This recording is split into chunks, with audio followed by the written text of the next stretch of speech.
பாஸ்கா காலம் 6வது வாரம் திங்கட்கிழமை. முதல் வாசகம் திருத்தூதர் பணிகள் நூலிலிருந்து வாசகம்.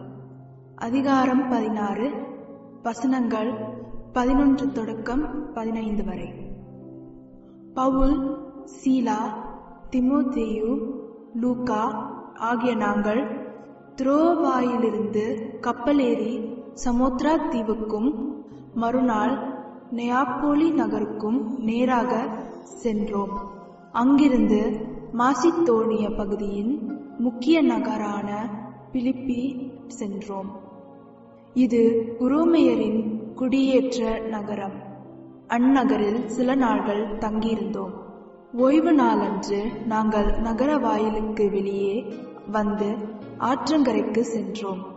அங்கு இறைவேண்டல் செய்யும் இடம் ஏதேனும் இருக்கும் என்று எண்ணி அங்கே கூடியிருந்த பெண்களோடு பேசினோம். அங்கு தியாத்ரா நகரை சேர்ந்த பெண் ஒருவர் நாங்கள் பேசியதை கேட்டுக்கொண்டிருந்தார். அவர் பெயர் லீதியா. செந்நிற ஆடைகளை விற்பவரான அவர் கடவுளை வழிபட்டு வந்தார். பவுல் பேசியதை ஏற்றுக்கொள்ளுமாறு ஆண்டவர் அவர் உள்ளத்தை திறந்தார். அவரும் அவர் வீட்டாரும் திருமுழுக்கு பெற்றனர்.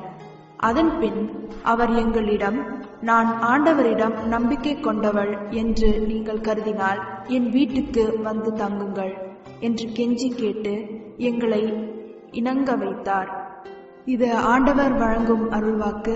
இறைவா உமக்கு நன்றி. நற்செய்தி வாசகம். யோவான் எழுதிய நற்செய்தியிலிருந்து வாசகம். அதிகாரம் 15, 26 வசனம் தொடக்கம் அதிகாரம் 16, 4ஆம் வசனம் வரை. அக்காலத்தில் இயேசு தம் சீடரை நோக்கி கூறியது, தந்தையிடமிருந்து நான் உங்களுக்கு அனுப்பப் போகிற துணையாளர் வருவார். அவரே தந்தையிடமிருந்து வந்து உண்மையை வெளிப்படுத்தும் தூய ஆவியார். அவர் வரும்போது என்னை பற்றி சான்று பகர்வார். நீங்களும் சான்று பகர்வீர்கள், ஏனெனில் நீங்கள் தொடக்கம் முதல் என்னோடு இருந்து வருகிறீர்கள். நீங்கள் நம்பிக்கை இழந்து விடாதிருக்க இவற்றையெல்லாம் உங்களிடம் சொன்னேன்.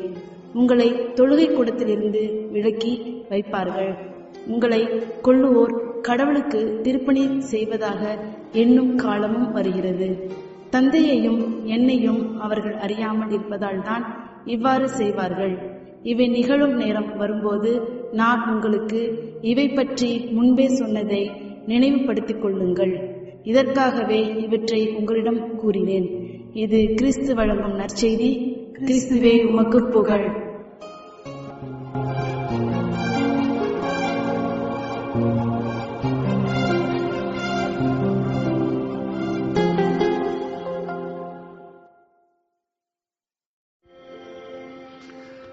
அன்புக்குரியவர்களே, ஒரு பெண் தன் 40வது வயதில் கிறிஸ்துவை அறிய வந்தபோது மனம் மாறி கிறிஸ்துவை ஏற்றுக்கொண்டு திருமுழுக்கு பெற்றார். புது கிறிஸ்தவரான அவருக்கு இயேசுவை பற்றிய நற்செய்தியை பிறருக்கு அறிவிக்க வேண்டும் என்கின்ற ஆசை எழுந்தது. எனவே அவர் வாழ்ந்த நகரத்தின் ஒரு முச்சந்தியில் நின்று கொண்டு தன் அருகில் யாராவது வந்தால், கிறிஸ்து உங்கள் மீது கொண்ட அன்பின் காரணமாகத்தான் மரித்தார் என்று சொல்வார். பலர் கண்டுகொள்ளாமல் செல்வதுண்டு. ஒரு சிலர் தயங்கி நிற்கும் போது அவர்களுக்கு அவர் இயேசுவை பற்றிய மேலும் சில செய்திகளை சொல்வார். இதுதான் அவர் நற்செய்தி அறிவித்த முறையாக இருந்தது.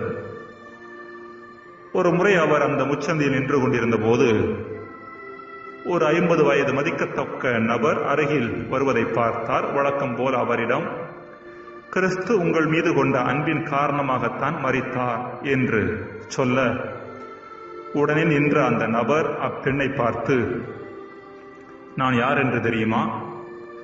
நான் தான் இங்கிருக்கின்ற அனைத்து சபை தேவ ஐக்கிய பேரவை தலைவர். என்னிடமே வந்து நீ சொல்லுகிறாயா என்று கேட்டார். புதிதாக மனம் மாறிய அந்த பெண்ணுக்கு அனைத்து சபை தேவ ஐக்கிய பேரவை என்றால் என்னவென்று தெரியவில்லை. எனவே அவர் என்ன நினைத்தாரோ தெரியவில்லை. அந்த 50 வயது மதிக்கத்தக்க நபரை பார்த்து, ஒன்றும் கவலைப்படாதீர்கள் சார், இயேசு எத்தனையோ மோசமான பாவிகளை எல்லாம் மீட்டிருக்கின்றார். எனவே அவரால் நிச்சயமாக உங்களையும் மீட்க முடியும் என்று சொன்னாராம். தான் சந்தித்த எல்லா நபர்களிடமும் இயேசுவை அறிவிக்கும் ஓர் ஆர்வமான மனநிலை அந்த பெண்ணிடம் இருந்தது. புனித பவுலடியாரிடம் இதே ஆர்வம் இருந்ததை இன்றைய முதல் வாசகத்தில் பார்க்கின்றோம். அவர் தான் சென்ற இடங்களில் எல்லாம் சந்தித்த மனிதர்களிடம் எல்லாம் இயேசுவை பற்றிய நற்செய்தியை அறிவித்தார். இதுவே இன்றைய முதல் வாசகம். பிலிப்பு நகரில் ஆற்று ஓரமாக கூடியிருந்த பெண்களிடம், அநேகமாக பெண்கள் தண்ணீர் எடுக்க வந்திருக்க வேண்டும், அந்த பெண்களிடம் இயேசுவை பற்றிய நற்செய்தியை அறிவித்து அதில் லீதியா என்கின்ற ஒரு பெண்ணை இயேசுவின் பால் அவர் வென்றெடுத்ததை நாம் பார்க்கின்றோம். இறைவார்த்தை அறிவி, வாய்ப்பு கிடைத்தாலும் கிடைக்காவிட்டாலும் இதை செய்வதில் நீ கருத்தாயிரு என்று தீமோத்தேயுவுக்கு அவர் கூறிய அறிவுரையை அவரே முதலாவதாக பின்பற்றினார். 2 தீமோத்தேயு 4:2. பிரியமானவர்களே, இன்றைய முதல் வாசகம் நமக்கு முன்பாக 2 செய்திகளை வைக்கின்றது. முதலாவதாக, நற்செய்தி அறிவிப்பு என்பது கிறிஸ்தவர்கள் என்கின்ற முறையில் நாம் மேற்கொள்ள வேண்டிய ஒரு மிக முக்கியமான பணி. இப்படிப்பட்ட நற்செய்தி அறிவிப்பு என்பது ஏதோ இயேசுவை பற்றிய தரவுகளை சேகரித்துக் கொண்டோ அல்லது விவிலிய பகுதிகளை மனப்பாடம் செய்தோ அவற்றை மற்றவர்களுக்கு எடுத்துரைப்பது அல்ல. மாறாக, கிறிஸ்து நம் வாழ்வில் எத்தகைய மாற்றத்தை அல்லது கிறிஸ்துவின் மீது நாம் கொண்ட நமது நம்பிக்கையானது எத்தகைய தாக்கத்தை நம்மில் ஏற்படுத்துகின்றது என்பதை பிறரோடு பகிர்ந்து கொள்வது. இரண்டாவதாக, நாம் கிறிஸ்துவை பற்றிய செய்தியை பிறருக்கு அறிவிக்கும் போது அதற்கு செவிமடுக்கும் அனைவருமே அதற்கு திறந்த உள்ளத்தோடு செவிமடுத்து விடுவார்கள் என்று சொல்லிவிட முடியாது. பவுல் பல பெண்கள் மத்தியில் கிறிஸ்துவை பற்றி போதித்தாலும் அவர்களில் ஒரே ஒரு பெண் மட்டுமே அவரது செய்தியை ஏற்றுக்கொண்டார் என்று பார்க்கின்றோம். பல நேரங்களில் நமது முயற்சி விழலுக்கு இறைத்த நீராகி விடுமோ என்ற பயம் நம் விசுவாச பகிர்வை தடுத்து நிறுத்துகின்றது. பகிர்ந்து கொள்வது நமது கடமை, பலனை விளைவிப்பது இறைவனின் வேலை என்ற மனப்பக்குவத்தோடு செயல்பட நாம் இன்றைய நாளில் அழைக்கப்படுகின்றோம். ஜெபம்.